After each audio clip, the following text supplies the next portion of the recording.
Dear students, +1 chemistry ക്ലാസ്സിലേക്ക് എല്ലാവർക്കും സ്വാഗതം. അറ്റോമിക് സ്ട്രക്ചർ എന്ന ചാപ്റ്ററിൻ്റെ 20ാമത്തെ ക്ലാസ്സാണിന്ന്. ചാപ്റ്റർ ഏകദേശം കംപ്ലീറ്റ് ആയിട്ടുണ്ട്. ഇനി അതിൽ പറയേണ്ട ചില ചെറിയ കാര്യങ്ങൾ നമുക്കിന്ന് ഡിസ്കസ് ചെയ്യണം. കൂടാതെ നമ്മൾ കഴിഞ്ഞ ക്ലാസ്സിൽ തന്നിരുന്ന ഹോംവർക്കുകളുടെ ആൻസേഴ്സ് നമുക്കൊന്ന് ഡിസ്കസ് ചെയ്യാം. അപ്പോൾ ഹോംവർക്ക് ക്വസ്റ്റ്യൻസിൻ്റെ ആൻസേഴ്സിലേക്ക് നമുക്ക് ആദ്യം പോകാം. നിങ്ങളുടെ നോട്ട്സിൻ്റെ അവസാനമായി തന്നിരുന്ന ക്വസ്റ്റ്യൻസ് നമുക്ക് ആദ്യം ഡിസ്കസ് ചെയ്യാം. അപ്പോൾ അതിൽ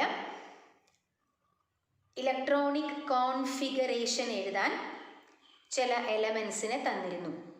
അപ്പോൾ നമുക്ക് ആ ക്വസ്റ്റ്യൻ തന്നെ ആദ്യം ഡിസ്കസ് ചെയ്യാം. എലമെൻസിൻ്റെ ഇലക്ട്രോണിക് കോൺഫിഗറേഷൻ എഴുതുന്നത്. അപ്പോൾ നിങ്ങളുടെ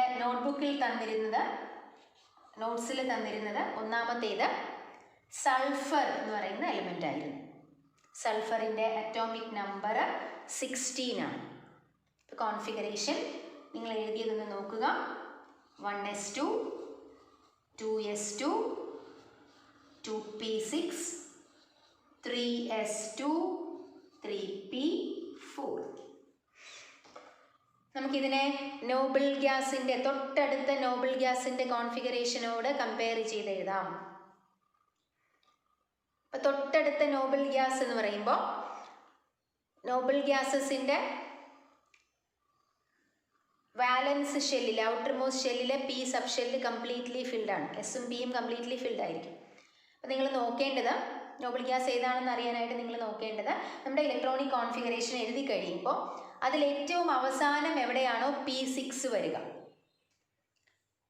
അവിടെ വരെയാണ് നോബിൾ ഗ്യാസിൻ്റെ കോൺഫിഗറേഷൻ. അപ്പോൾ ഈ കൂട്ടത്തിൽ പി സബ് ഷെല്ല് കംപ്ലീറ്റ് ആയിട്ടുള്ളത് ഇവിടെയാണ്. 1s2, 2s2, 2p6. 10 ഇലക്ട്രോൺസ് ആണ്. അപ്പോൾ അറ്റോമിക് നമ്പർ 10 ആയ നോബിൾ ഗ്യാസ് എന്ന് പറയുന്നത് നിയോൺ ആണ്. നിങ്ങൾക്കത് ലോഗരിതം ടേബിളിൻ്റെ സഹായത്തോടെ മനസ്സിലാക്കാവുന്നതേ ഉള്ളൂ, സംശയം ഉണ്ടെങ്കിൽ. അപ്പം നിയോൺ, ബാക്കി 3s2, 3p4. ഞാൻ കഴിഞ്ഞ ദിവസം തന്നെ പറഞ്ഞിരുന്നു, അറ്റോമിക് നമ്പർ 11 മുതൽ 17 വരെ ഉള്ളവരെ നിയോൺ ഉപയോഗിച്ചാണ് എഴുതേണ്ടത്. 19 മുതൽ ഉള്ള എലമെൻസിനെ 19 മുതൽ 35 വരെയുള്ള എലമെൻസിനെ നമുക്ക് ആർഗൺ ഉപയോഗിച്ച് എഴുതാം. 37 മുതൽ 53 വരെയുള്ള എലമെൻസിനെ നമുക്ക് ക്രിപ്റ്റൺ ഉപയോഗിച്ച് എഴുതാം. അപ്പോൾ അത് നോക്കി നിങ്ങൾ മനസ്സിലാക്കിയാൽ മതി. ഇവിടെ ഇപ്പോൾ നിയോൺ ഉപയോഗിച്ചാണ് എഴുതുക.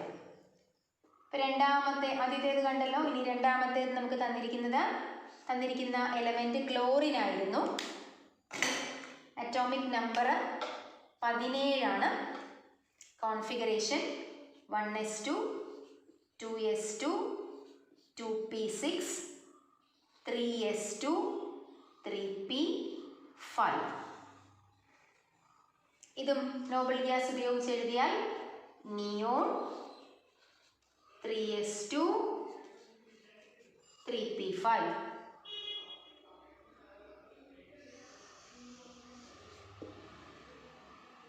അനദർ എലമെന്റ് ബ്രോമിൻ ആണ് തന്നിരുന്നത്.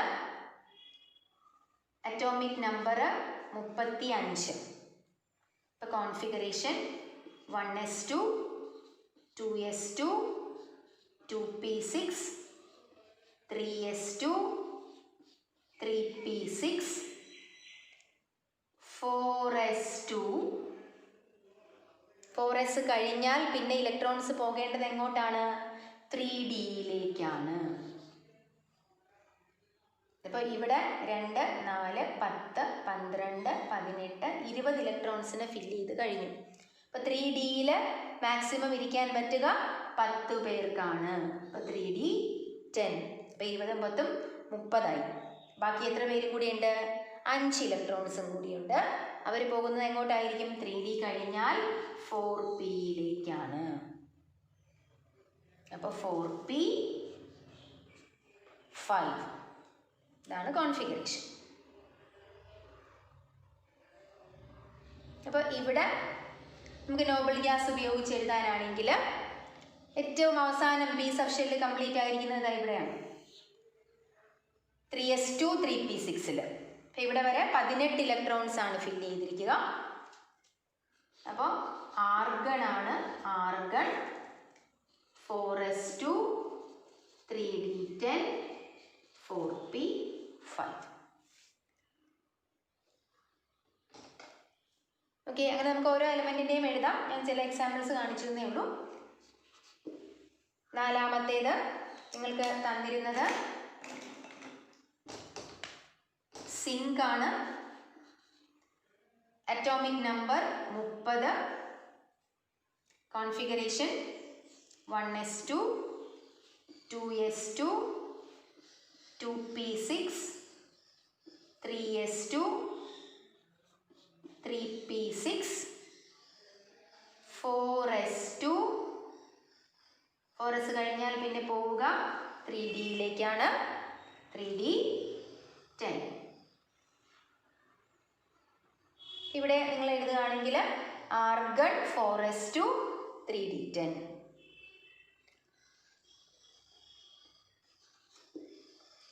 അടുത്ത എലമെന്റ് തന്നിരുന്നത്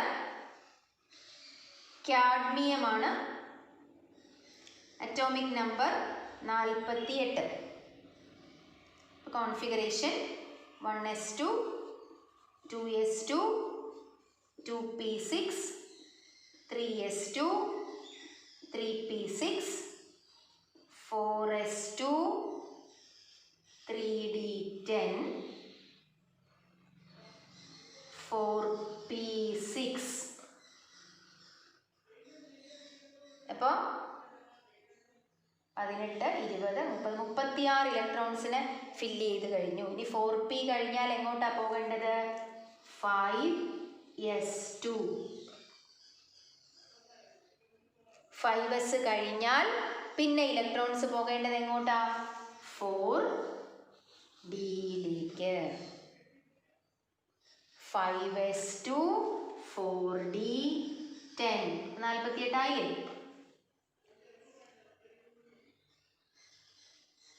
ഇവിടെ നോബിൾ ഗ്യാസ് കോൺഫിഗറേഷൻ എന്ന് പറയുന്ന ഏറ്റവും അവസാനത്തെ കംപ്ലീറ്റ്ലി ഫിൽഡ് പി സബ്ഷെൽ എന്ന് പറയുന്നത് ഇതാണ്.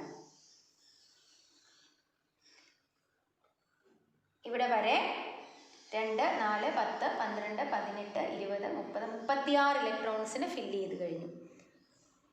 36 ഇലക്ട്രോൺസിനെ ഫില്ല് ചെയ്തിരിക്കുന്ന നോബിൾ ഗ്യാസ് അറ്റോമിക് നമ്പർ 36 ആയത് ക്രിപ്റ്റൺ ആണ്. അപ്പോൾ നമ്മൾ എഴുതുമ്പോൾ ക്രിപ്റ്റൺ സ്ക്വയർ ബ്രാക്കറ്റിൽ എഴുതുക 5s2 4d10. ഓക്കെ, അപ്പോൾ ഇത്രയും നമ്മൾ നിങ്ങളുടെ നോട്ട്ബുക്കിൽ തന്നിരുന്ന ക്വസ്റ്റ്യൻസ് ആണ്. അതുകൂടാതെ ക്ലാസ്സിൻ്റെ അവസാനം തന്നിരുന്ന ക്വസ്റ്റ്യൻസിൽ അറ്റോമിക് നമ്പർ മാത്രമേ തന്നിട്ടുണ്ടായിരുന്നുള്ളൂ. എലമെൻ്റ് ഏതാണ് എന്ന് നിങ്ങൾ ഐഡൻറ്റിഫൈ ചെയ്യാൻ പറഞ്ഞിരുന്നു. അപ്പം ഞാൻ തന്നിരുന്ന അറ്റോമിക് നമ്പർ Z = 40. നിങ്ങൾ കണ്ടുപിടിച്ച് കാണും. ഏതാണ്?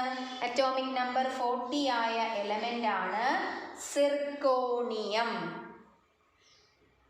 അതിൻ്റെ സിമ്പല് ZR. എലമെൻറ്റിൻ്റെ പേര് സിർക്കോണിയം, സിമ്പല് ZR. ഉണ്ടല്ലോ സിർക്കോണിയം. അറ്റോമിക് നമ്പർ 40 ആണ്. നമ്മൾ എഴുതിയ കോൺഫിഗറേഷൻ ഒന്ന് പറഞ്ഞു നോക്കിക്കേ. 1s2 2s2 2p6 3s2 3p6 4s2 3d10 4p6 കഴിഞ്ഞാൽ പിന്നെ എങ്ങോട്ടാ ഇലക്ട്രോൺസ് പോണേ? 5s2. 5s കഴിഞ്ഞാൽ പിന്നെ ഇലക്ട്രോൺസ് അങ്ങോട്ട് പോകും? 4dയിലേക്ക് പോകും. അപ്പോൾ എത്ര ഇലക്ട്രോൺസ് ആയി? ഇപ്പോൾ ഇവിടെ 4p6 ആയപ്പോൾ 36 ആയി. 38 then 4d2. 5s2 4d2. അപ്പോൾ ഇതിനെ നമ്മൾ നോബിൾ ഗ്യാസ് കോൺഫിഗറേഷൻ വെച്ച് എഴുതുമ്പോൾ 4p6 വരെയാണ് നോബിൾ ഗ്യാസ് വരിക. അപ്പോൾ ക്രിപ്റ്റൺ 5s2 4d2. ശരിയാണോ എന്ന് ചെക്ക് ചെയ്തോ?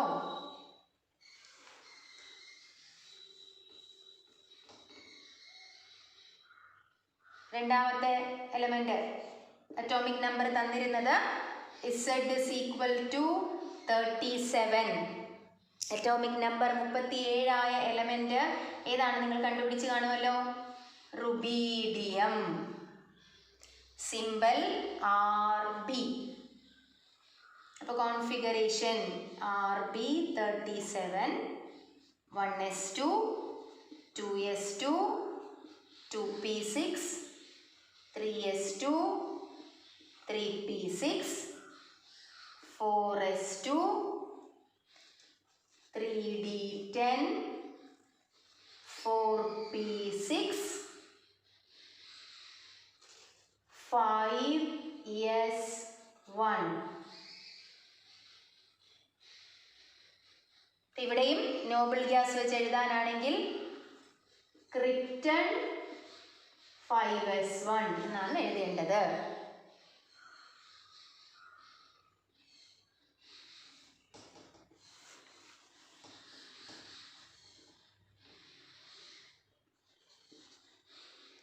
ശരിയാക്കി എഴുതിയിട്ടുണ്ടോ?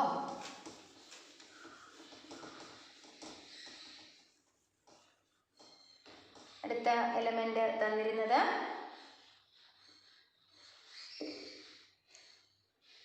Z is equal to 49.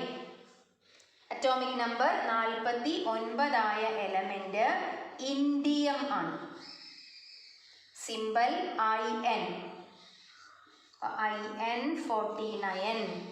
Configuration 1s2, 2s2, 2p6, 3s2, 3p6, 4s2, 3d10, 4p6, 5s2. അപ്പോൾ ഇവിടെ 36, 5s2 ആയപ്പോൾ 38 ആയി. 5s കഴിഞ്ഞാൽ 4dയിലേക്കാണ് പോകേണ്ടത്. 4d10,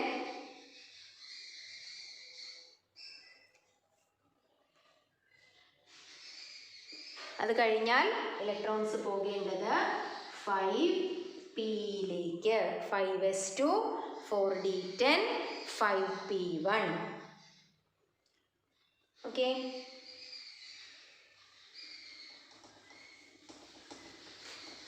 ഇനി നോബിൾ ഗ്യാസ് കോൺഫിഗറേഷൻ വെച്ച് നിങ്ങൾക്ക് എഴുതാവുന്നതല്ലേ ഉള്ളൂ. ഇവിടെയും എടുക്കേണ്ട നോബിൾ ഗ്യാസ് ഇന്ത്യത്തിൻ്റെ കേസിലും ക്രിപ്റ്റൺ ആണ്. Krypton 5s2, 4d10, 5p1. പിന്നെ തന്നിരുന്നത് അടുത്ത element atomic number 28. Atomic number 28 ആയ എലമെന്റ് നിക്കലാണ്. Symbol Ni. Ni28. Configuration 1s2, 2s2, 2p6, 3s2, 3p6, 4s2, 3d8. 2, 4, 10, 12, 18, 20, 28. ഇവിടെ നമ്മൾ എടുക്കുന്ന നോബിൾ ഗ്യാസ് 3s2, 3p6 വരെയാണ്. അതായത് ആർഗൺ. Argon 4s2, 3d8. ഇതാണ് നോബിൾ ഗ്യാസ് കോൺഫിഗറേഷൻ വെച്ച് എഴുതുക. അപ്പോൾ ഇലക്ട്രോണിക് കോൺഫിഗറേഷൻ്റെ ഹോംവർക്ക് ക്വസ്റ്റ്യൻസ് എല്ലാം ക്ലിയർ ആയി കാണും എന്ന് വിചാരിക്കുന്നു.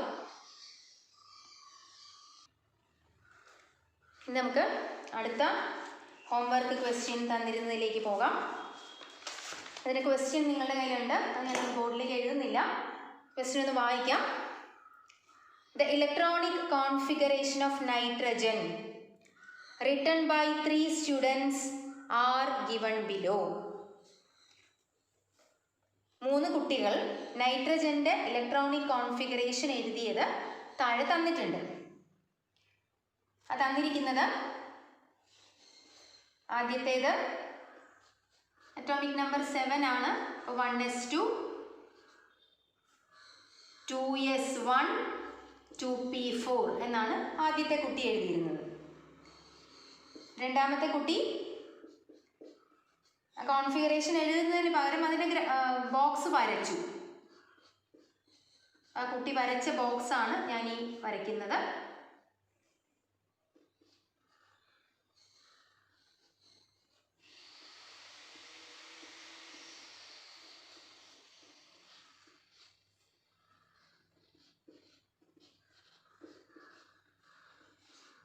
മൂന്നാമത്തെ കുട്ടിയുടേത്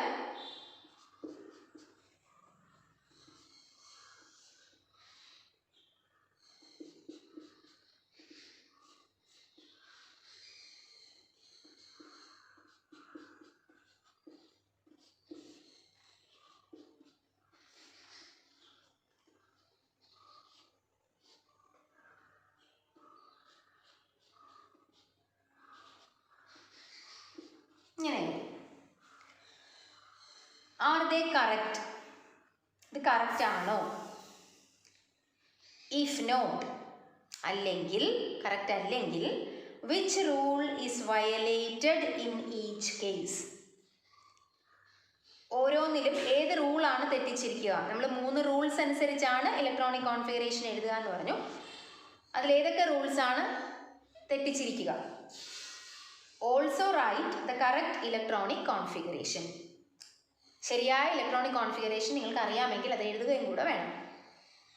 അപ്പം നോക്കിക്കോ, 3 പേരും എഴുതിയിരിക്കുന്നത് ശരിയാണോ? ആരുടെയെങ്കിലും ശരിയുണ്ടോ? ഇല്ല, ആരുടെയും ശരിയല്ല അല്ലേ? ഇനി എന്താണ് അവർ വരുത്തിയ തെറ്റ്? ഒന്നാമത്തെ സ്റ്റുഡൻറ്റിൻ്റെ ഒന്ന് നോക്കിക്കേ. 1s2 2s1 2p4 7 ഇലക്ട്രോൺസിനെയൊക്കെ വച്ചിട്ടുണ്ട് അല്ലേ? പക്ഷേ അവിടെ എന്താ മിസ്റ്റേക്ക്? 2sൽ ശരിക്കും 2 പേർക്ക് ഇരിക്കാം അല്ലേ? ഇപ്പം 2sൽ 2 പേര് ഇരുന്നതിന് ശേഷം മാത്രമേ എങ്ങോട്ട് പോകാവൂ? 2pയിലേക്ക് പോകാവൂ. അല്ലെങ്കിൽ വല്ല ഹാഫ് ഫിൽഡോ കംപ്ലീറ്റ്ലി ഫിൽഡോ ഒക്കെ ആക്കാൻ വേണ്ടിയായിരിക്കും ചേഞ്ച് വരിക. ഇവിടെ ഇങ്ങനെ ഒന്നും ആയിട്ടില്ലല്ലോ. 2sൽ ഒരാൾ ഇരുന്നിട്ട് 2pയിൽ 4 പേര് ഇരുന്നുകൊണ്ട് എന്തെങ്കിലും ലാഭമുണ്ടോ? ഹാഫ് ഫിൽഡാണോ? അല്ല. കംപ്ലീറ്റ്ലി ഫിൽഡാണോ? അല്ല. അപ്പോൾ 2sൽ 2 പേരെ ഇരുത്തിയതിന് ശേഷം മാത്രമേ 2pയിലേക്ക് ഇലക്ട്രോൺസിന് പോകാൻ പറ്റൂ. അപ്പോൾ അതാണ് ഇവിടുത്തെ തെറ്റ്. അപ്പോൾ ഏത് റൂളാണ് ഇവിടെ വയലേറ്റ് ചെയ്തിരിക്കുക? ഓർബിറ്റൽസിൽ ഇലക്ട്രോൺസ് ഫില്ല് ചെയ്യുന്നത് ഓർബിറ്റലുകളുടെ എനർജി കൂടി വരുന്ന ക്രമത്തിലായിരിക്കണം. ആ എനർജി ഓർഡർ ഇവിടെ കൃത്യമായി പാലിച്ചിട്ടില്ല. അപ്പോൾ ഇവിടെ ഏത് റൂളാണ് വയലേറ്റ് ചെയ്തത്? ഏത് റൂളാണ്? ഓഫ് ബോ പ്രിൻസിപ്പിൾ. വയലേറ്റ് ചെയ്ത പ്രിൻസിപ്പിളാണ് ഓഫ് ബോ principle.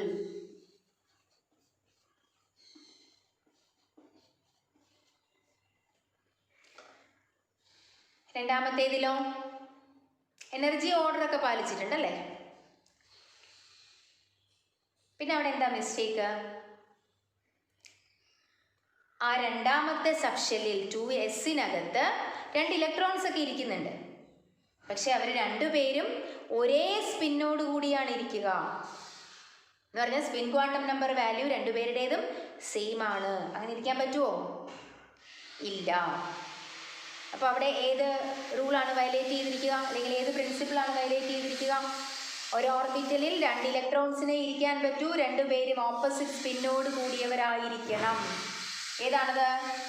Pauli's exclusion principle.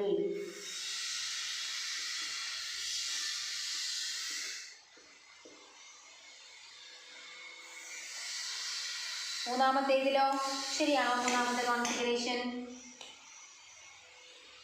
Energy order ഒക്കെ പാലിച്ചിട്ടുണ്ട്. Pauli's exclusion പ്രിൻസിപ്പിളൊക്കെ അനുസരിച്ചിട്ടുണ്ട്. പക്ഷെ ഇവിടെ എന്താ വ്യത്യാസം? പി സബ്ഷെല്ലിൽ ഇരിക്കാൻ 3 ഇലക്ട്രോൺസ് ഉണ്ട്.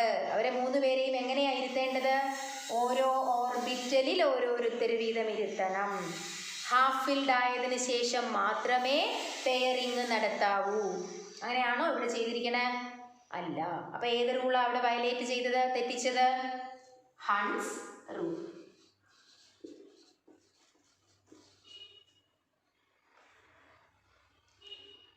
അപ്പോൾ കിട്ടിയില്ലേ?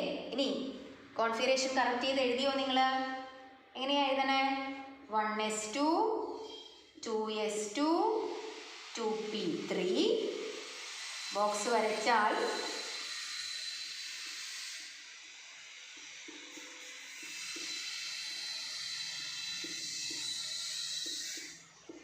ഇങ്ങനെയാണ് അല്ലേ? 1s 2s 2p. ഇതാണ് കറക്റ്റ് കോൺഫിഗറേഷൻ. ഓക്കെ, അപ്പോൾ എല്ലാ ഹോംവർക്ക് ആൻസേഴ്സും കിട്ടിയില്ലേ? ഇനി നമുക്ക് ഒരു ചെറിയ ക്വസ്റ്റ്യൻ ആൻസർ പഠിക്കാനുണ്ട്. നമ്മൾ ആദ്യം ചിന്തിച്ചിരുന്നത് ന്യൂക്ലിയസിന് ചുറ്റും ഇലക്ട്രോൺസ് സർക്കുലാർ പാത്തായ ഓർബിറ്റ്സിലാണ് മൂവ് ചെയ്തുകൊണ്ടിരിക്കുക എന്ന് പഠിച്ചിരുന്നു. പിന്നെ നമ്മൾ മനസ്സിലാക്കി ഓർബിറ്റിൽ തന്നെ ഇലക്ട്രോൺസിനെ കാണാനുള്ള സാധ്യത ഒരേപോലെയല്ല. അത്തരം സാധ്യതയുള്ള സ്ഥലങ്ങളാണ് ഓർബിറ്റൽസ് എന്ന് നമ്മൾ മനസ്സിലാക്കി. അപ്പോൾ ഈ ഓർബിറ്റുകളും ഓർബിറ്റൽസും തമ്മിലുള്ള വ്യത്യാസങ്ങൾ എന്തെല്ലാം? അതൊരു പ്രധാനപ്പെട്ട ഷോർട്ട് ക്വസ്റ്റ്യൻ ആണ്. Differences between orbit and orbital. ഓർബിറ്റും ഓർബിറ്റലും തമ്മിലുള്ള വ്യത്യാസം. അതൊരു ഷോർട്ട് ക്വസ്റ്റ്യൻ 2 മാർക്കിനോ 3 മാർക്കിനോ ഒക്കെ ചോദിക്കുന്നതാണ്. പഠിക്കാതെ പോകരുത്, വളരെ പ്രധാനപ്പെട്ടതാണ്. നിങ്ങൾ ഇപ്പോൾ തന്നെ നിങ്ങളുടെ നോട്ടിലേക്ക് എഴുതിയെടുത്തോളുക. ഞാൻ ഈ എഴുതുന്ന പുറകെ തന്നെ നിങ്ങൾ എഴുതിയെടുക്കുക. ഒരു പ്രത്യേകം ഒരു നോട്ടിന് വേണ്ടി വെയിറ്റ് ചെയ്യേണ്ട കാര്യമില്ല. ബുക്കിനെ 2 കോളമാക്കി തിരിച്ച് ആദ്യത്തെ കോളത്തിൽ ഓർബിറ്റ് എന്നും രണ്ടാമത്തെ കോളത്തിൽ ഓർബിറ്റൽ എന്നും എഴുതുക.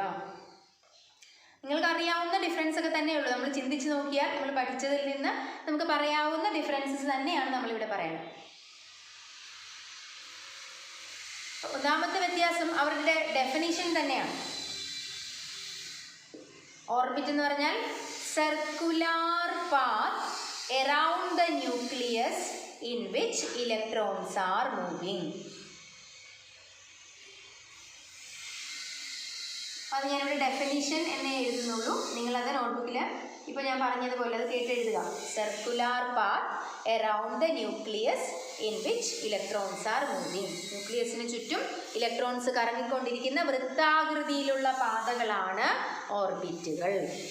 ഇനി ഓർബിറ്റൽസ് എന്ന് പറഞ്ഞാലോ, 3-dimensional region around the nucleus where there is maximum probability of finding electrons. അപ്പോൾ ഓർബിറ്റലിൻ്റെ ഡെഫിനിഷനാണ് രണ്ടാമത്തെ കോളത്തിൽ ആദ്യത്തെ പോയിൻ്റായിട്ട് എഴുതേണ്ടത്. 3-dimensional region around the nucleus where there is maximum probability of finding electrons. നിങ്ങൾ പതുക്കെ വീഡിയോ പോസ് ചെയ്ത് അത് എഴുതിയാൽ മതി.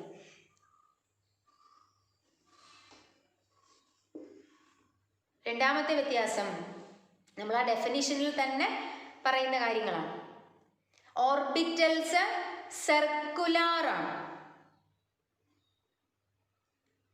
എല്ലാ ഓർബിറ്റുകളും സർക്കുലാർ ആണ്, വൃത്താകൃതിയിലാണ്. എല്ലാവരുടെയും ആകൃതി ഒരേപോലെയാണ് ഓർബിറ്റുകൾ. പക്ഷെ ഓർബിറ്റൽ എന്ന് പറഞ്ഞാൽ എല്ലാ ഓർബിറ്റലുകൾക്കും ഒരേ ഷേപ്പാണോ?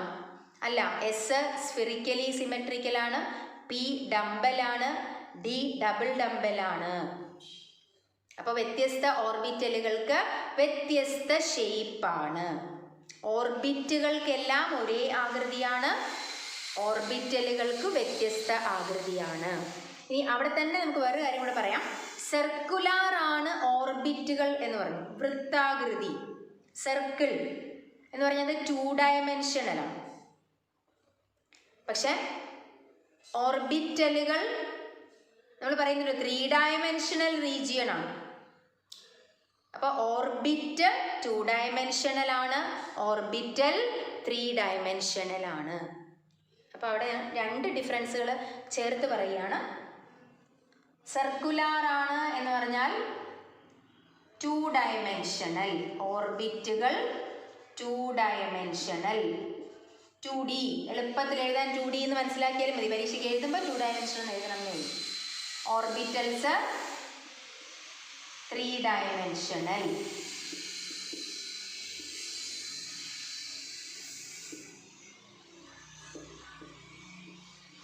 അവിടെ തന്നെ വരുന്ന ഞാൻ പറഞ്ഞ ഡിഫറൻസ് ആണ്. All orbits are circular. എല്ലാവർക്കും ഒരേ ആകൃതി. പക്ഷെ വ്യത്യസ്ത ഓർബിറ്റലുകൾക്ക് different orbitals have different shapes.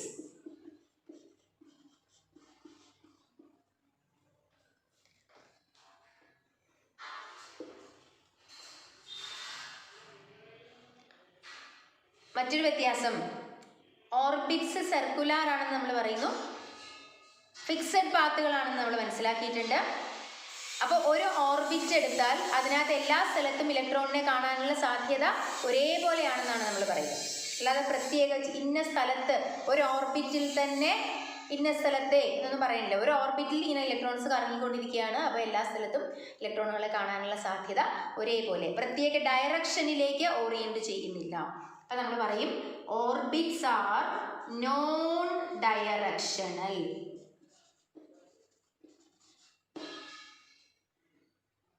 പക്ഷെ ഓർബിറ്റൽസ് എടുത്താൽ പി ഓർബിറ്റൽ എടുക്കുമ്പോൾ പി സബ്ഷെല്ലിൽ എക്സ് ആക്സിസിൽ ഇലക്ട്രോണിനെ കാണാൻ സാധ്യത കൂടുതൽ, അത് പി എക്സ്. വൈ ആക്സിസിൽ ഇലക്ട്രോണിനെ കാണാൻ സാധ്യത കൂടുതൽ, അത് പി വൈ. ഇസഡ് ആക്സിസിൽ ഇലക്ട്രോണിനെ കാണാൻ സാധ്യത കൂടുതൽ, അത് പി ഇസഡ്. അതേപോലെ തന്നെ ഡി സബ്ഷെല്ലിൽ നമ്മൾ കണ്ടു ചില പ്രത്യേക ഡയറക്ഷൻസിൽ ഇലക്ട്രോണിനെ കാണാനുള്ള സാധ്യത കൂടുതലുണ്ട്. പക്ഷെ എസ് ഓർബിറ്റൽ എടുത്താൽ നമ്മൾ ഷേപ്പ് പറയുന്നത് സ്ഫിറിക്കലി സിമെട്രിക്കൽ എന്നാണ്. അപ്പോൾ എസ് ഓർബിറ്റലിൽ എല്ലാ സ്ഥലത്തും ഇലക്ട്രോണിനെ കാണാനുള്ള സാധ്യത ഒരേപോലെ എക്സിലും വൈയിലും ഇസഡിലും. അപ്പോൾ എസ് ഓർബിറ്റൽസിന് പ്രത്യേക ഡയറക്ഷൻ ഇല്ല, ദേ ആർ നോൺ ഡയറക്ഷണൽ. പക്ഷേ പിക്കും ഡിക്കും എഫിനുമൊക്കെ ചില പ്രത്യേക ഡയറക്ഷൻസിലാണ് ഇലക്ട്രോണിനെ കാണാൻ സാധ്യത കൂടുതൽ.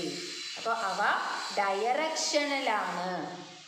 അപ്പോൾ ഓർബിറ്റൽസ് ആർ ഡയറക്ഷണൽ എക്സെപ്റ്റ് ഒരാൾ ഒഴിച്ച്, except S orbital. S orbital spherically സിമെട്രിക്കലാണ്, പ്രത്യേക ഡയറക്ഷനിലേക്ക് ഓറിയൻറ്റ് ചെയ്യുന്നില്ല. ബാക്കി എല്ലാ ഓർബിറ്റൽസും ഡയറക്ഷണലാണ്. എഴുതിയത് പിടികിട്ടിയോ? ഡയറക്ഷണൽ എന്ന് വെച്ചാൽ ഓർബിറ്റൽസ് എല്ലാം ഡയറക്ഷണലാണ് എക്സെപ്റ്റ്, എക്സെപ്റ്റ് എന്ന് പറഞ്ഞാൽ ഒഴികെ. ആരൊഴികെ? S orbital. ഓക്കെ. ഇനി another ഡിഫറൻസ്, എല്ലാ ഓർബിറ്റുകളിലും മാക്സിമം ഇരിക്കാവുന്ന ഇലക്ട്രോണുകളുടെ എണ്ണം തുല്യമാണോ? അല്ല. നമുക്കറിയാം, നിങ്ങൾ ചെറിയ ക്ലാസ്സിലെ പഠിച്ചിട്ടുണ്ട്, കെ ഷെല്ലിൽ എത്ര പേർക്കേ ഇരിക്കാൻ പറ്റൂ? 2 പേർക്കേ ഇരിക്കാൻ പറ്റൂ. എൽ ഷെല്ലിലോ 8 പേർക്കേ ഇരിക്കാൻ പറ്റൂ. അപ്പോൾ എല്ലാ ഓർബിറ്റ്സിലും ഇരിക്കാൻ പറ്റുന്ന ഇലക്ട്രോണുകളുടെ എണ്ണം തുല്യമല്ല. അത് കണ്ടുപിടിക്കാൻ നമുക്കൊരു എക്സ്പ്രഷൻ ഉണ്ട്, 2n². n is principal quantum number, അല്ലെങ്കിൽ നമ്പർ ഓഫ് ഷെൽ, അല്ലെങ്കിൽ നമ്പർ ഓഫ് ഓർബിറ്റ്. ഒരു ഓർബിറ്റിൽ ഇരിക്കാവുന്ന ഇലക്ട്രോണുകളുടെ എണ്ണം തുല്യമല്ല, ഡിപ്പെൻസ് ഓൺ ഷെൽ നമ്പർ. നമുക്ക് കാൽക്കുലേറ്റ് ചെയ്യാൻ ഉപയോഗിക്കുന്ന ഇക്വേഷൻ ആണ് 2n². അപ്പോൾ കെ ഷെല്ലാണെങ്കിൽ നമ്മൾ n is equal to 1 കൊടുക്കും. അപ്പോൾ n 1 കൊടുത്താൽ 2 × 1² that is 1, 2. n 2 ആണെങ്കിൽ എൽ ഷെല്ലിൽ 2 × 2², അതായത് 2 × 4 that is 8. മൂന്നാമത്തെ ഷെല്ലിലാണെങ്കിൽ n is equal to 3, അതുകൊണ്ട് 2 × 3², 2 × 9 that is 18. അങ്ങനെ നമുക്ക് കാൽക്കുലേറ്റ് ചെയ്ത് പോകാം. പക്ഷെ ഓർബിറ്റൽസ് എടുത്താലോ, എല്ലാ ഓർബിറ്റൽസിലും 2 ഇലക്ട്രോണുകൾക്ക് വീതം മാത്രമേ ഇരിക്കാൻ പറ്റൂ. അപ്പോൾ അടുത്ത ഡിഫറൻസ്, ഓർബിറ്റുകളിൽ ഇരിക്കാവുന്ന ഇലക്ട്രോണുകളുടെ എണ്ണം നമുക്ക് 2n² ഉപയോഗിച്ച് കണ്ടുപിടിക്കാം. ഞാൻ എന്താ ഇങ്ങനെ എഴുതും, number of electrons that can be occupied in an orbit is given by 2n square, where n is principal quantum number അല്ലെങ്കിൽ number of shells എന്ന് എഴുതിയാലും മതി.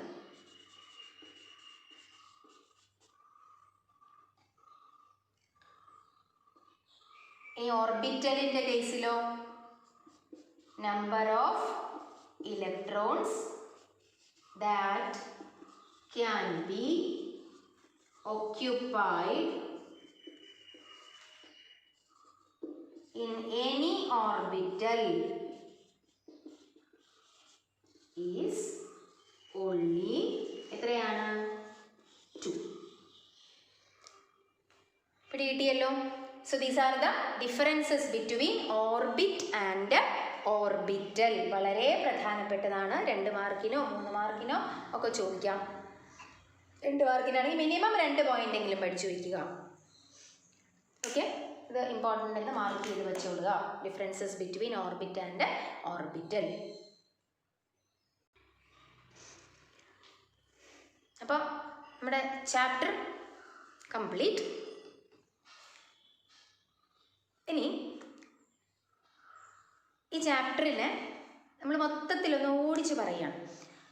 ഞാൻ നിങ്ങളോട് കഴിഞ്ഞ ക്ലാസ്സിൽ പറഞ്ഞിരുന്നു ചാപ്റ്റർ മുഴുവനായിട്ട് നിങ്ങൾ പഠിച്ചിട്ട് വേണം നമുക്ക് ക്വസ്റ്റ്യൻസ് ഡിസ്കസ് ചെയ്യാൻ.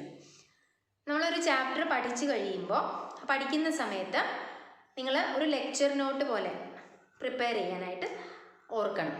അതായത് ഓരോ ചാപ്റ്ററും ഒരു സിംഗിൾ പേജിൽ ചുരുക്കാവുന്നത്ര ചുരുക്കി നിങ്ങളൊരു നോട്ട് സ്വയം ഉണ്ടാക്കി വയ്ക്കുക. ഓരോ ചാപ്റ്ററിനും ഓരോ പേജ്, ഒരു ഷീറ്റ്,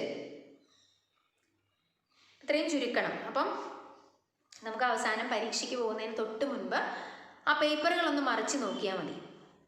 അതിനകത്ത് ആ ചാപ്റ്ററിലെ ഏറ്റവും പ്രധാനപ്പെട്ട കാര്യങ്ങൾ നിങ്ങൾക്ക് മനസ്സിലാകുന്ന ഭാഷയിൽ, അത് ഒരു ടീച്ചർ പറഞ്ഞു തരുന്ന ഭാഷയാവരുത്, അത് അല്ലെങ്കിൽ നിങ്ങളുടെ കൂട്ടുകാരുടെ ഭാഷയല്ല, നിങ്ങളുടെ ഓരോരുത്തരുടെയും ഭാഷയിൽ നിങ്ങൾക്കതെടുത്ത് നോക്കുമ്പോൾ, ഇപ്പോൾ ഞാൻ എഴുതുന്ന ഒരു കുറിപ്പ് എനിക്ക് വായിച്ചാൽ മനസ്സിലാവുള്ളൂ. ഞാൻ എങ്ങനെയാണ് അതിനെ, ഏത് തരം, എങ്ങനെയാണ് അതിനെ നമ്മൾ ഷോർട്ടൺ ചെയ്തിരിക്കുക എന്നുള്ളത് ഓരോരുത്തർക്കും ഓരോ രീതിയുണ്ടല്ലോ. അപ്പോൾ അത് അങ്ങനെ ഒരു ഐഡൻറ്റിറ്റി സ്വയം ഉണ്ടാക്കിയെടുക്കുക. സ്വയം എനിക്ക് വായിച്ചാൽ മനസ്സിലാവത്തക്ക രീതിയിൽ കുഞ്ഞു കുഞ്ഞായിട്ട് അങ്ങനെ സ്വയംഭരണം ഉണ്ടാക്കിയെടുക്കുക. എല്ലാ വിഷയങ്ങൾക്കും നിങ്ങൾക്ക് പിന്തുടരാവുന്ന ഒരു മാർഗമാണിത്. അങ്ങനെ ചെയ്തു കഴിഞ്ഞാൽ നമുക്ക് റിവിഷൻ വളരെ എളുപ്പമാവും എന്ന് മാത്രമല്ല, ചിലപ്പോൾ നമുക്ക് പരീക്ഷയ്ക്ക് ചിലപ്പോൾ ഒരു ദിവസമൊക്കെ ഗ്യാപ്പ് കിട്ടുകയുള്ളൂ. ഫിസിക്സ് കഴിഞ്ഞ് അടുത്ത ദിവസം തന്നെ ചിലപ്പോൾ കെമിസ്ട്രി വരാം. അപ്പോൾ ഒരു ഹാഫ് ഡേ കിട്ടുള്ളൂ, ഒരു ദിവസം പോലും കിട്ടില്ല, ചിലപ്പോൾ ഒരു ഹാഫ് ഡേ കിട്ടുള്ളൂ. അങ്ങനെ വരാം. അപ്പോൾ ഇപ്രാവശ്യം പ്രത്യേകിച്ചും ചിലപ്പം നമ്മൾ ഈ കോവിഡൊക്കെ ആയതുകൊണ്ട് പരീക്ഷ എങ്ങനെയായിരിക്കും എന്ന് നമുക്കറിയില്ല. അപ്പോൾ ചിലപ്പോൾ പെട്ടെന്ന് ഒരാഴ്ച കൊണ്ടൊക്കെ പരീക്ഷ നടത്തി തീർക്കാമെന്നൊക്കെ വിചാരിക്കാം. അപ്പോൾ ചിലപ്പോൾ നമുക്ക് ഗ്യാപ്പ് കിട്ടാതെ വരാം. ഇപ്രാവശ്യം സെക്കൻഡ് ഇയറിന് അത്തരം ചില ബുദ്ധിമുട്ടുകളുണ്ട് ചില വിഷയങ്ങൾക്ക്. അപ്പോൾ അങ്ങനെയൊക്കെയുള്ള സന്ദർഭത്തിൽ നമുക്ക് ഓൾറെഡി പഠിച്ചു കഴിഞ്ഞിട്ടുള്ളതാണ്, ജസ്റ്റ് ഒന്ന് ഓടിച്ച് നോക്കാൻ വേണ്ടിയിട്ട്. അപ്പോൾ അതിനകത്ത് ആ ചാപ്റ്ററിലെ എല്ലാ ഇക്വേഷൻസും ഒരുമിച്ച് വരും, എല്ലാ പോയിന്റ്സും നമുക്ക് വേഗം ഒന്ന് ഓർത്തെടുക്കാൻ ആ പാകത്തിൽ എഴുതി സൂക്ഷിക്കുന്ന ഒരു ശീലം ഇല്ലെങ്കിൽ ഇപ്പോഴേ തുടങ്ങുക. അപ്പോൾ അത് നിങ്ങൾ പ്രിപ്പയർ ചെയ്തെടുക്കേണ്ടതാണ്. അതിന് വേണ്ടിയിട്ട് ഒരു വഴി ഞാനൊന്ന് ജസ്റ്റ് ഓടിച്ച് പറഞ്ഞു പോകുന്നു എന്നേ ഉള്ളൂ. അപ്പോൾ നിങ്ങൾ പഠിക്കുമ്പോൾ നിങ്ങൾക്കത് കുറച്ചും കൂടെ എളുപ്പമുണ്ടാകും. ആ ചാപ്റ്ററിനെ നമ്മളിങ്ങനെ ഇപ്പോൾ ചാപ്റ്റർ പഠിച്ചു കഴിയുമ്പോൾ അല്ലെങ്കിൽ ഒരു കുറച്ച് ദിവസം കഴിഞ്ഞിട്ട് നമ്മളൊന്ന് ഓർത്ത് നോക്കുകയാണ്. അപ്പോൾ അറ്റോമിക് സ്ട്രക്ചർ എന്ന് പറയുന്ന ചാപ്റ്റർ എന്ന് പറയുമ്പോൾ അതിലിങ്ങനെ ഒരു കഥ പോലെ 1 by 1 ആയിട്ട് ഓർഡറിൽ നമ്മളുടെ മനസ്സിലേക്ക് വരണം. ആ രീതിയിൽ നമ്മളൊന്ന് പ്രിപ്പയർ ചെയ്യുക. ആദ്യത്തെ ബുദ്ധിമുട്ട് മാത്രമേ നിങ്ങൾക്കുണ്ടാവുകയുള്ളൂ. ആദ്യം പഠിക്കുമ്പോൾ നമ്മൾ നന്നായി സ്ട്രെയിൻ എടുത്ത് അത് മനസ്സിലാക്കി പഠിക്കുക. ഇങ്ങനൊരു നോട്ട് പ്രിപ്പയർ ചെയ്യുക. എന്നിട്ട് അത് നിങ്ങൾക്ക് ഏറ്റവും എളുപ്പത്തിൽ അക്സസിബിൾ ആവുന്ന രീതിയിൽ എവിടെയെങ്കിലും സൂക്ഷിക്കുക. എന്നിട്ട് അപ്പോൾ നമ്മളിപ്പം ഇങ്ങനെ ഒന്ന് ഓർത്ത് നോക്കണം, ആ ചാപ്റ്റർ പഠിച്ചു, എന്നിട്ട് എന്തൊക്കെയുണ്ട് ഇങ്ങനെ ഓർത്ത് വരുമ്പോൾ ഏതെങ്കിലും ഒരു സ്റ്റെപ്പ് നമുക്ക് കിട്ടാതെ വരികയാണെങ്കിൽ, ഇടയ്ക്കൊരു മറവി പോലെ തോന്നുകയാണെങ്കിൽ ഉടനെ നമുക്ക് ആ പേപ്പർ എടുത്ത് നോക്കിയാൽ മതി, നിങ്ങൾക്കത് കിട്ടും. പരീക്ഷയ്ക്ക് കോപ്പി അടിക്കാൻ കൊണ്ടുപോകാനല്ല കുറിമാനം എഴുതാൻ പറയുന്നത്, നമ്മുടെ പഠിക്കാനുള്ള എളുപ്പത്തിന് വേണ്ടി. അല്ലെങ്കിൽ ആ ടീച്ചർ പറഞ്ഞായിരുന്നു ഇങ്ങനെ കുറിമാനമൊക്കെ എഴുതി സൂക്ഷിച്ചോ പരീക്ഷയ്ക്ക് കൊണ്ടുപോകുമ്പോൾ എളുപ്പമുണ്ടെന്ന്. അതിനല്ല, പരീക്ഷയ്ക്ക് തൊട്ട് മുൻപ് നമുക്കൊന്ന് ഓടിച്ച് നോക്കാൻ വേണ്ടിയാണ് ഈ പറയുന്നത്. ഓക്കെ, അപ്പോൾ നമുക്ക് ചാപ്റ്ററിൻ്റെ തുടക്കം മുതലൊന്ന് ഓടി വരാം. ഒരു ഓട്ടപ്രദക്ഷിണം, ആറ്റത്തിൻ്റെ സ്ട്രക്ചറാണ് നമ്മൾ ഇതിൽ പഠിച്ചത്. അപ്പോൾ ഏറ്റവും ആദ്യം നമ്മൾ കണ്ടത് ആറ്റത്തിൽ നെഗറ്റീവ് ചാർജുള്ള കണങ്ങളുണ്ടെന്നാണ് ആദ്യം കണ്ടുപിടിക്കപ്പെട്ടത്. അതിന് സഹായിച്ചത് കാഥോഡ് റേ എക്സ്പെരിമെൻ്റ് ആണ്. അപ്പോൾ അവിടെ വരുന്നത് പ്രോപ്പർട്ടീസ് ഓഫ് കാഥോഡ് റേസ്. അപ്പോൾ ഏതെങ്കിലും 2 പ്രോപ്പർട്ടി എങ്കിലും മിനിമം നിങ്ങൾ ഓർത്ത് വയ്ക്കുക. Cathode rays are negatively charged, the travel in straight lines. ഏറ്റവും എളുപ്പമുള്ള 2 പ്രോപ്പർട്ടീസ് എങ്കിലും മിനിമം ഓർക്കുക. അപ്പോൾ നെഗറ്റീവ്ലി ചാർജ്ഡ് ആയിട്ടുള്ള കണങ്ങളെ നമ്മൾ പിന്നീട് എന്ത് വിളിച്ചു? ഇലക്ട്രോൺസ് എന്ന് വിളിച്ചു. അപ്പോൾ ഇലക്ട്രോൺസിനെ കണ്ടുപിടിച്ചത് ആരാണ്? J Thomson.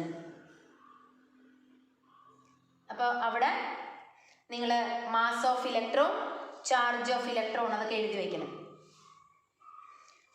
അത് നമ്മളുടെ ലോഗരിതം ടേബിളിലുണ്ട്, നോക്കി നമുക്ക് എഴുതാവുന്നതേ ഉള്ളൂ. അപ്പോൾ mass of electron 9.1 into 10 raised to minus 31 kilogram. Charge of electron 1.6 into 10 raised to minus 19 coulombs. പിന്നെ നമ്മൾ കണ്ടത് ആറ്റത്തിൽ പോസിറ്റീവ് ചാർജുള്ള കണങ്ങളുണ്ടെന്നാണ്. അതിനുവേണ്ടി നമ്മളെ സഹായിച്ചത് ആനോഡ് റേ എക്സ്പെരിമെൻ്റ് ആണ്. അപ്പോൾ അവിടെ പ്രോപ്പർട്ടീസ് ഓഫ് ആനോഡ് റേസ്, അതും ഏതെങ്കിലും 2 എണ്ണം positively charged, they travel in straight lines കഴിഞ്ഞു. അപ്പോൾ അവരെ പിന്നീട് നമ്മൾ ഏറ്റവും ചെറിയ ആറ്റത്തിലെ ഏറ്റവും ചെറിയ പോസിറ്റീവ് ചാർജിനെയാണ് നമ്മൾ പ്രോട്ടോൺസ് എന്ന് വിളിച്ചത്. പ്രോട്ടോൺസിനെ കണ്ടുപിടിച്ചത് Rutherford.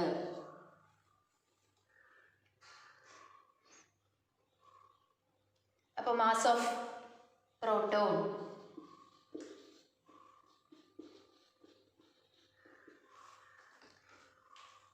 1.67 into 10 raised to minus 24 gram.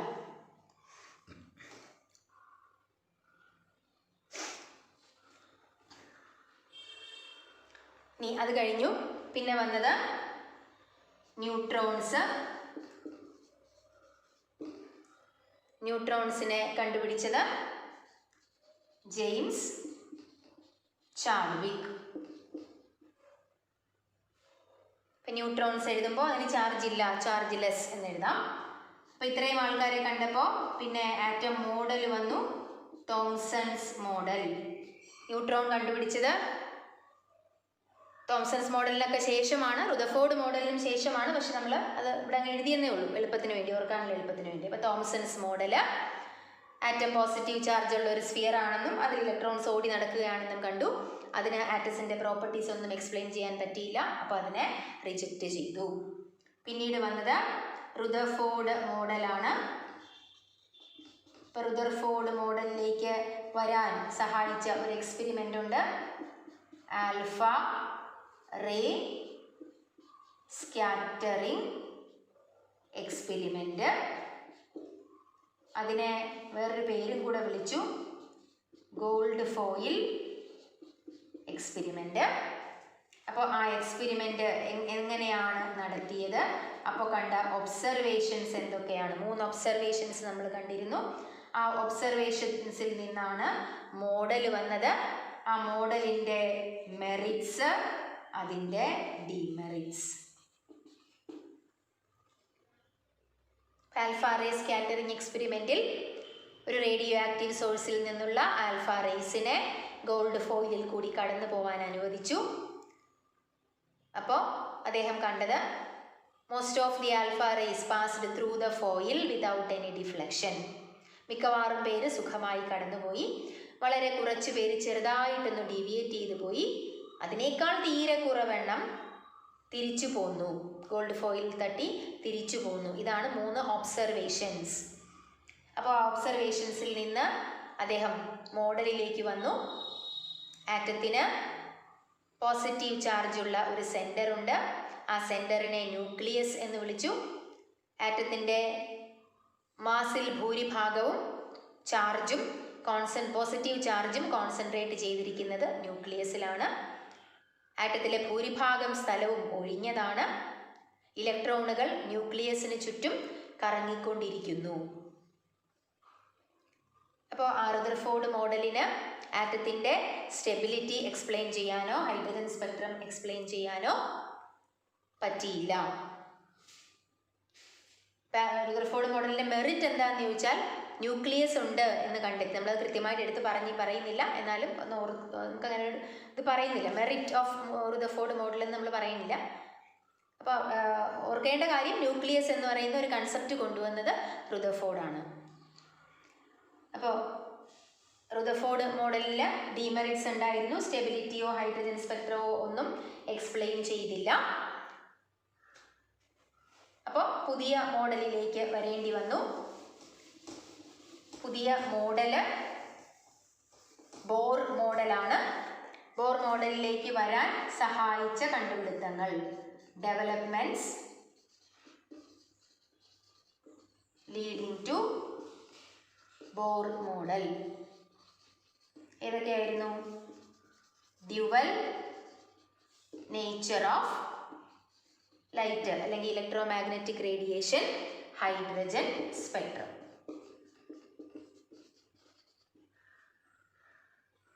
അപ്പോൾ ഇതിൽ ഡ്യുവൽ നേച്ചർ ഓഫ് ലൈറ്റിൽ നിങ്ങൾ ഓർത്തിരിക്കേണ്ട കാര്യം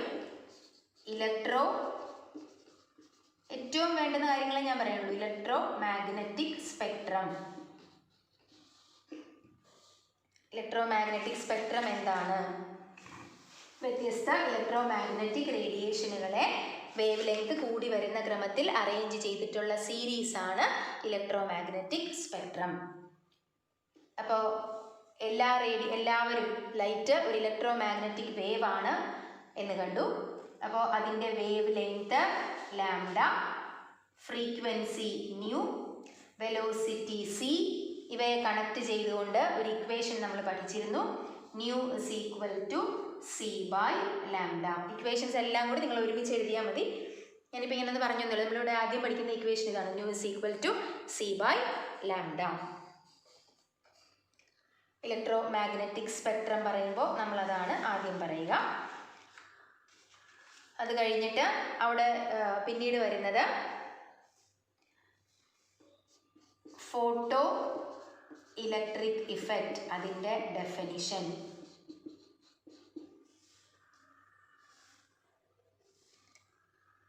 മെറ്റൽ സർഫസിൽ ലൈറ്റ് വന്ന് വീഴുമ്പോൾ, പ്രത്യേക ഫ്രീക്വൻസിയിലുള്ള ലൈറ്റ് വന്ന് വീഴുമ്പോൾ ഇലക്ട്രോൺസ് പുറത്തേക്ക് വരുന്നതാണ് ഫോട്ടോ ഇലക്ട്രിക് ഇഫക്റ്റ്. അതിൻ്റെ എക്സ്പ്ലനേഷൻ പിന്നീടാണ് വരിക. അതിനോടൊപ്പം ചേർത്ത് നമ്മൾ പഠിച്ചതാണ് black body radiation. Black body emit ചെയ്യുന്ന റേഡിയേഷൻസ് ആണ് ബ്ലാക്ക് ബോഡി റേഡിയേഷൻസ്. എല്ലാത്തരം ഇലക്ട്രോ മാഗ്നറ്റിക് റേഡിയേഷൻസിനെയും എമിറ്റ് ചെയ്യാനും അബ്സോർവ് ചെയ്യാനും പറ്റുന്ന വസ്തുക്കളാണ് ബ്ലാക്ക് ബോഡികൾ. ആ ഡെഫിനിഷൻ മാത്രം മതി നമുക്ക്. പിന്നെ വരുന്നത് ഹൈഡ്രജൻ സ്പെക്ട്രം. ഹൈഡ്രജൻ സ്പെക്ട്രം പറയുമ്പോൾ അവിടെ നിങ്ങൾ ഓർത്തിരിക്കേണ്ട രണ്ട് കാര്യങ്ങളുണ്ട്. സോളാർ സ്പെക്ട്രവും ഹൈഡ്രജൻ സ്പെക്ട്രത്തിലേക്ക് വരുമ്പോൾ നമ്മൾ പറയുന്ന രണ്ട് കാര്യങ്ങളാണ് സോളാർ സ്പെക്ട്രം, അറ്റോമിക് സ്പെക്ട്രം.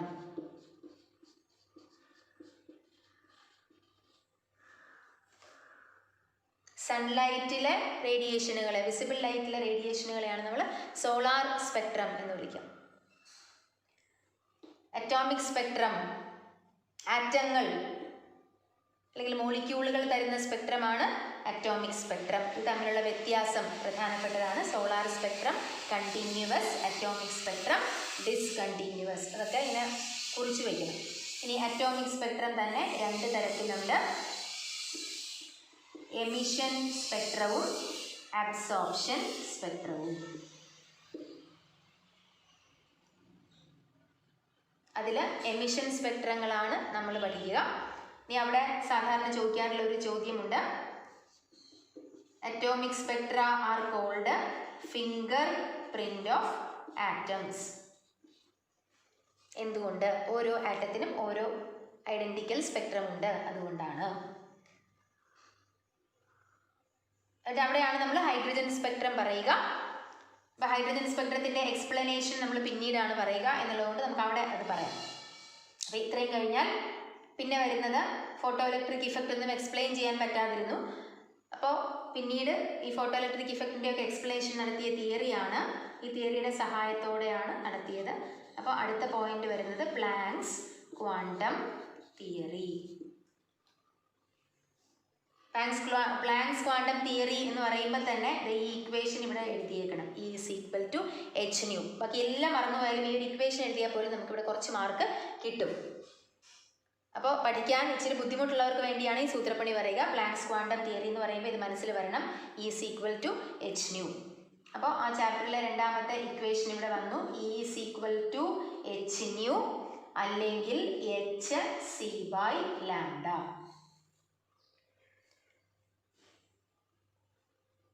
ഇനി പ്ലാങ്ക്സ് ക്വാണ്ടം തിയറി ഉപയോഗിച്ച് ആൽബർട്ട് ഐൻസ്റ്റീൻ ഫോട്ടോ ഇലക്ട്രിക് ഇഫക്റ്റിനെ എക്സ്പ്ലെയിൻ ചെയ്തു. ആ എക്സ്പ്ലനേഷൻ അപ്പോൾ അവിടെ നമ്മളൊരു ഇക്വേഷൻ എഴുതുന്നുണ്ട്. മെറ്റൽ സർഫസിൽ വന്നു വീഴുന്ന ലൈറ്റിൻ്റെ എനർജി hν ആണ്. അതിൽ കുറച്ച് ഭാഗം ഇലക്ട്രോണും ന്യൂക്ലിയസും തമ്മിലുള്ള ഫോഴ്സ് ഓഫ് അട്രാക്ഷൻ ബ്രേക്ക് ചെയ്യാൻ വേണ്ടി ഉപയോഗിക്കും. അതിനെ നമ്മൾ hν0 എന്ന് വിളിക്കും. ബാക്കിയുള്ള എനർജി ഇലക്ട്രോണിൻ്റെ കൈനറ്റിക് എനർജി ആയിട്ട് മാറ്റപ്പെടും.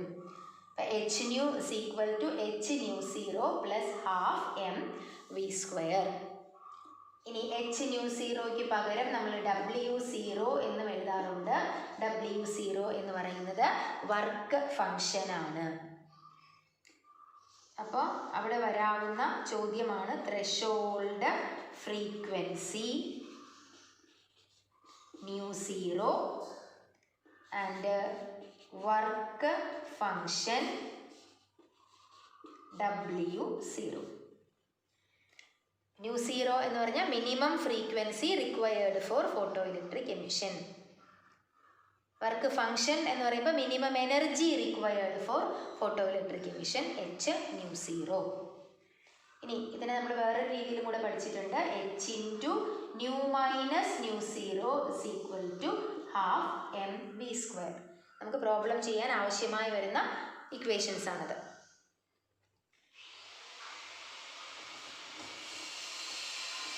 പിന്നീട് ഹൈഡ്രജൻ സ്പെക്ട്രം എക്സ്പ്ലെയിൻ ചെയ്യാൻ നമ്മളെ സഹായിച്ചത് ബോർ മോഡലാണ്. അപ്പോൾ അടുത്ത പോയിന്റ്, അടുത്ത ഭാഗം ചാപ്റ്ററിൽ വരുന്നത് ബോർ മോഡൽ ഓഫ് ആറ്റം, അതിൻ്റെ മെറിറ്റ്സും ഡിമെറിറ്റ്സും. ഇപ്പോൾ ബോർ മോഡൽ ഓഫ് ആറ്റം അതിൽ ഏറ്റവും മിനിമം ഓർത്തിരിക്കേണ്ടത് electrons are revolving around the nucleus in fixed circular paths called orbits. Each orbit has a fixed energy, so they are called stationary states. അത്രയുമെങ്കിലും minimum ഓർത്ത് വയ്ക്കുക. പഠിക്കാൻ പറ്റുന്നവർ മുഴുവൻ പഠിക്കുക. ഇനി അതിൻ്റെ മെറിറ്റ്സ് പറയുമ്പോൾ ന്യൂക്ലിയസിന് ചുറ്റും അത് സ്റ്റെബിലിറ്റി എക്സ്പ്ലെയിൻ ചെയ്തു, ഹൈഡ്രജൻ സ്പെക്ട്രം എക്സ്പ്ലെയിൻ ചെയ്തു, ന്യൂക്ലിയസിന് ചുറ്റും വ്യത്യസ്ത ഓർബിറ്റുകളിൽ മൂവ് ചെയ്യുന്ന ഇലക്ട്രോണുകളുടെ എനർജി കണ്ടുപിടിക്കാനും ഓർബിറ്റുകളുടെ റേഡിയസ് കണ്ടുപിടിക്കാനുമുള്ള എക്സ്പ്രഷൻസ് ഡിറൈവ് ചെയ്തു. അപ്പോൾ അവിടെയും ഇക്വേഷൻസ് വരുന്നുണ്ട്. En, energy of an electron in the nth orbit of hydrogen, -2.18 × 10⁻⁻18 divided by n² joule per atom. n എന്ന് പറയുന്നത് ഷെല്ലിൻ്റെ എണ്ണമാണ്. ഇനി ഹൈഡ്രജൻ ലൈക്ക് സിസ്റ്റങ്ങളുടെ കേസിൽ, ഒരു ഇലക്ട്രോൺ ഉള്ള സിസ്റ്റങ്ങളുടെ കേസിൽ ഇക്വേഷൻ മാറുന്നു. -2.18 × 10⁻⁻18 Z²/n². Z is atomic number. അതൊക്കെ നിങ്ങൾ നോട്ട് ചെയ്ത് വെച്ചേക്കണം. അത്രയും Joule/atom. അതുപോലെ ബോർ ഓർബിറ്റുകളുടെ റേഡിയസ് കണ്ടുപിടിച്ചു. ഹൈഡ്രജന്റെ കേസിൽ Rn is equal to 0.529 into n² Armstrong. Hydrogen like സിസ്റ്റങ്ങളുടെ കേസിൽ Rn is equal to 0.529 n²/z Armstrong. Z is atomic number. അപ്പോൾ അത് ബോർ മോഡലുമായിട്ട് ബന്ധപ്പെട്ട് വരുന്ന ഇക്വേഷൻ ആണ്. ഇനി അതിൻ്റെ ഡീമെറിറ്റുകൾ, വലിയ ആറ്റങ്ങളുടെ സ്പെക്ട്രങ്ങൾ എക്സ്പ്ലെയിൻ ചെയ്തില്ല. നിങ്ങൾ ഓർത്ത് നോക്കിക്കോണം. സീമാൻ ഇഫക്റ്റ്, സ്റ്റാർക്ക് ഇഫക്റ്റ് ഇതൊന്നും എക്സ്പ്ലെയിൻ ചെയ്തില്ല. ഹൈഡ്രജൻ ഹൈസൻബർഗ്സ് പ്രിൻസിപ്പിളിനും ഡി ബ്രോഗ്ലീസ് തിയറത്തിനും എതിരായിരുന്നു. ബോണ്ടിങ് എക്സ്പ്ലെയിൻ ചെയ്തില്ല. അതൊക്കെ ഡീമെറിറ്റുകളാണ്. അതിൽ ഏതെങ്കിലും മിനിമം 2 ഡീമെറിറ്റ്സ് എങ്കിലും, മിനിമമാണ് ഞാൻ പറയണത്, ഓർത്ത് വയ്ക്കണം. ഇനി ഹൈഡ്രജൻ സ്പെക്ട്രം ബോർ മോഡൽ ഉപയോഗിച്ച് എക്സ്പ്ലെയിൻ ചെയ്യപ്പെട്ടു. അപ്പോൾ ഇത്രയും ഇക്വേഷൻസ് ഞാൻ ഓർഡറിൽ എഴുതിയതാണ്. ഇനി വരുന്നത് ഹൈഡ്രജൻ സ്പെക്ട്രത്തിൻ്റെ ഇക്വേഷനാണ്.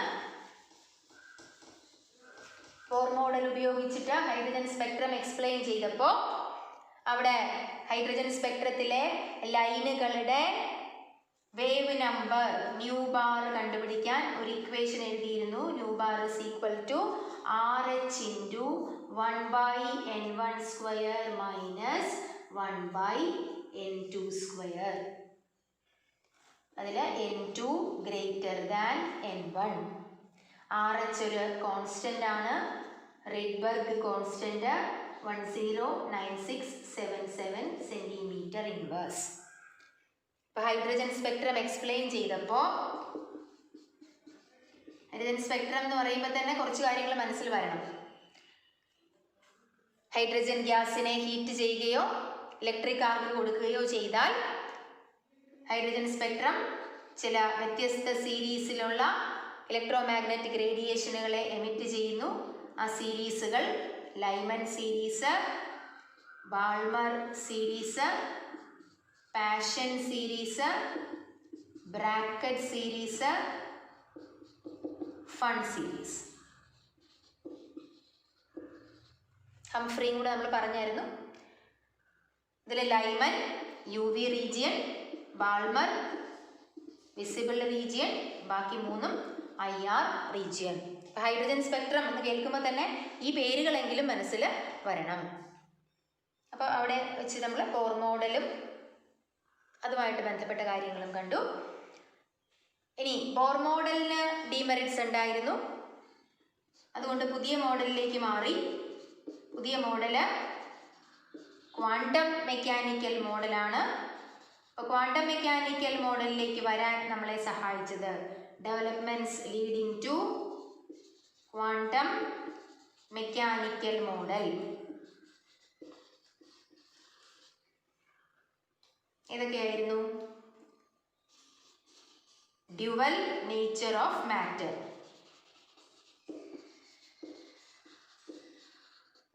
മാറ്ററിനും ഡ്യുവൽ നേച്ചറുണ്ട്. ഏതൊക്കെയാണത്? പാർട്ടിക്കിൾ നേച്ചറും വേവ് നേച്ചറും. അത് പ്രൊപ്പോസ് ചെയ്തത് ലൂയിസ് ഡി ബ്രോഗ്ലി. അപ്പോൾ ഡി ബ്രോഗ്ലീസ് തിയറം. മാറ്ററിന് ഡ്യുവൽ നേച്ചറുണ്ട്. ഇതൊക്കെ ഇങ്ങനെ ചുരുക്കി എഴുതണം നിങ്ങളുടെ ഭാഷയിൽ. Particle nature, wave nature. അപ്പോൾ അവിടെ ഒരു ഇക്വേഷൻ ഉണ്ട്. Lambda is equal to h/mv. De Broglie's equation. Lambda is equal to h/mv. അത് നമ്മുടെ ഇക്വേഷൻസിൻ്റെ കൂടെയും ഞാൻ എടുത്തെഴുതുകയാണ്. Lambda is equal to h/mv അല്ലെങ്കിൽ lambda is equal to h/p എന്നെഴുതാം. അപ്പോൾ അവിടെ വരാവുന്ന ഒരു short question, what are matter waves? Matter waves എന്ന് പറഞ്ഞാൽ എന്താണ്? മാറ്ററിനോട് ചേർന്ന് നിൽക്കുന്ന വേവ്സ് ആണ് മാറ്റർ വേവുകൾ. അപ്പോൾ അത് ഡി ബ്രോഗ്ലീസ് തിയറവുമായിട്ട് ചേർന്ന് വരുന്ന കാര്യങ്ങളാണ്. ഇനി ക്വാണ്ടം മെക്കാനിക്കൽ മോഡലിലേക്ക് വരാൻ നമ്മളെ സഹായിച്ച രണ്ടാമത്തെ കാര്യം ഹെയ്സൻബർഗ്സ് uncertainty principle.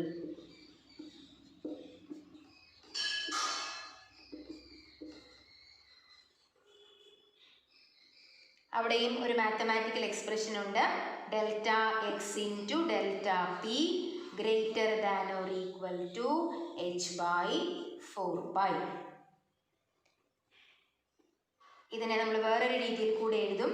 Delta x into m delta v greater than or equal to h by 4π. Moving microscopic പാർട്ടിക്കിൾസിൻ്റെ പൊസിഷനും മൊമെൻറ്റവും ഒരേ സമയം കണ്ടുപിടിക്കാൻ പറ്റില്ല. അതാണ് ഹെയ്സൻബർഗ്സ് അൺസർട്ടനിറ്റി പ്രിൻസിപ്പിൾ. അതിൻ്റെ മാത്തമാറ്റിക്കൽ എക്സ്പ്രഷൻ വളരെ പ്രധാനപ്പെട്ടതാണ്. ഡെൽറ്റ എക്സ് എന്ന് പറയുന്നത് uncertainty in position, delta p uncertainty in momentum. അപ്പോൾ നമ്മുടെ ഇക്വേഷൻസിൻ്റെ കൂട്ടത്തിലും കൂടെ ഹെയ്സൻബർഗിൻ്റെ ഇക്വേഷൻ ഞാൻ ചേർത്ത് എഴുതുകയാണ്.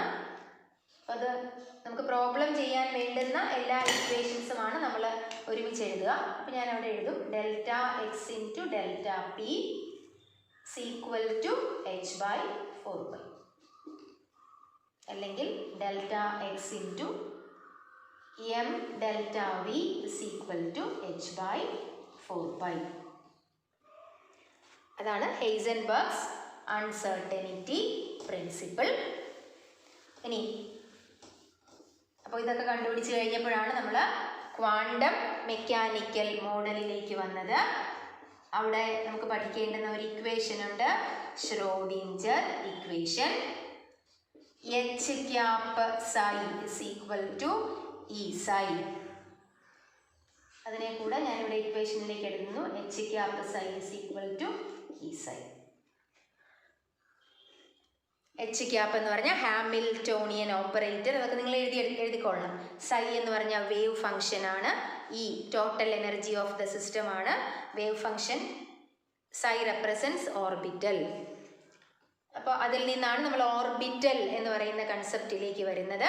എന്നിട്ട് അവിടെ നമ്മൾ ക്വാണ്ടം നമ്പേഴ്സ് പഠിച്ചു. ക്വാണ്ടം നമ്പേഴ്സ് നമുക്ക് ഓർക്കാനുള്ള ഏറ്റവും എളുപ്പത്തിന് വേണ്ടി ഇത്രയും എഴുതി വയ്ക്കണം. അഡ്രസ് ഓഫ് ഇലക്ട്രോൺസ്, അത് ഏതൊക്കെയുണ്ട്? Principal quantum number, azimuthal quantum number, magnetic quantum number,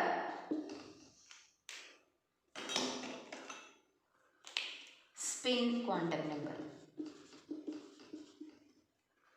അപ്പോൾ നമുക്ക് ഓർക്കാനുള്ള എളുപ്പത്തിന് principal quantum number shell, azimuthal quantum number subshell, magnetic quantum number orbital,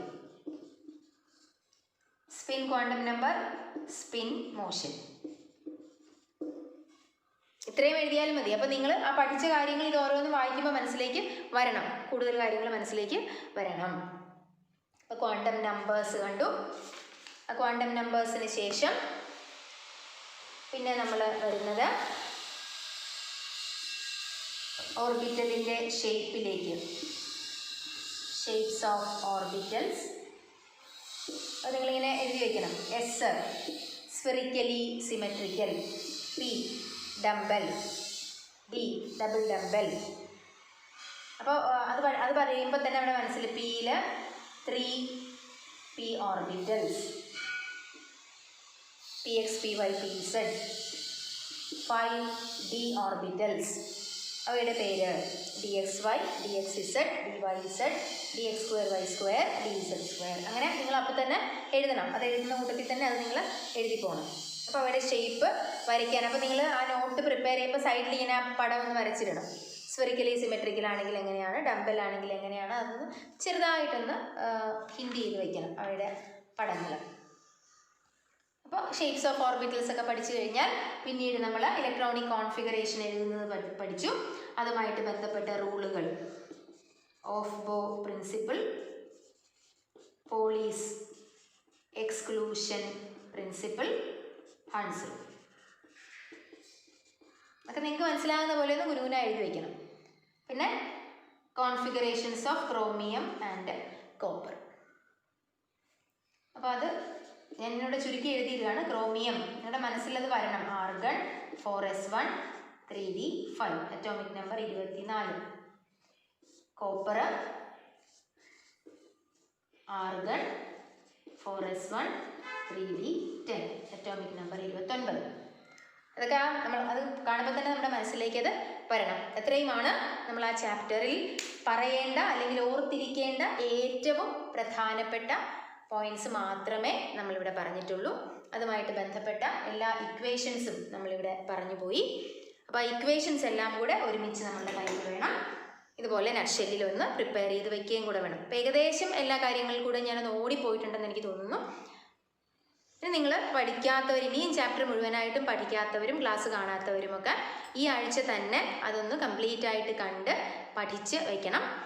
നാളത്തെ ക്ലാസ്സിൽ നിങ്ങൾ ഇപ്പോൾ ഞാൻ പറഞ്ഞത് വെച്ചുകൊണ്ട് നമുക്ക് കൂടുതൽ ക്വസ്റ്റ്യൻസ്, കുറച്ച് പബ്ലിക് എക്സാം ക്വസ്റ്റ്യൻസും ഒക്കെ ആയിട്ട് നമുക്ക് ചെയ്യാം.